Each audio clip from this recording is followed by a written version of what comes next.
新闻一开始，先来看花莲今透早10:40分，是搁再发生规模5.6个地震，上大震度有到4级，全台湾拢有感觉力摇，而且过无半点钟是搁再又一届。气象署表示，这届源头是甲4.3个大地震所引起的地震尾是无共的所在，应该是4.3个大地震摇了后造成的转移作用，请民众免过头惊吓。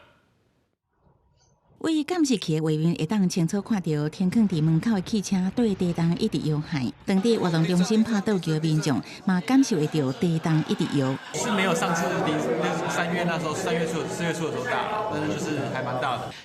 到伫早起10:40分，花莲海峡发生规模5.6个地动，地动深度30公里，上大震度是4级。人较无30分，早起11:07分，花莲县近海搁再发生规模4.6个地动。气象署表示，虽然这届规模5.6个地动是4月初3花莲强烈地动的地动尾，不过发生的所在小可无共，伊是伫花莲偏南部，毋是北部，应该是4月初3花莲地动发生了后所产生的应力转移作用引起的。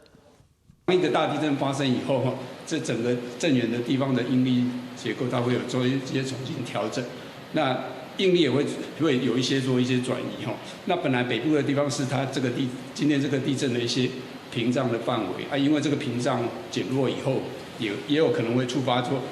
南部这边的地震，它会提前的触发这个地震。有一个断层在那里，但是它是卡住的，全部都推不动。现在那边已经破裂了，开始滑动了。这时候菲律宾海板块从那个西北折过来的那个地方那个空白带现在就可以推挤了。根据气象署的统计，4月初3强烈地动到即马已经发生900多届地动尾。地动了后，除了太鲁阁真侪所在断轨落过，就连秀林乡的木瓜溪水源头也产生一个面积有5.6公顷的淹塌湖。囤积的水量有43万立方公尺，都相当是226个国际标准游泳池的水量。聚落的高层距离河床高差大概还有10到20公尺的一个高低差，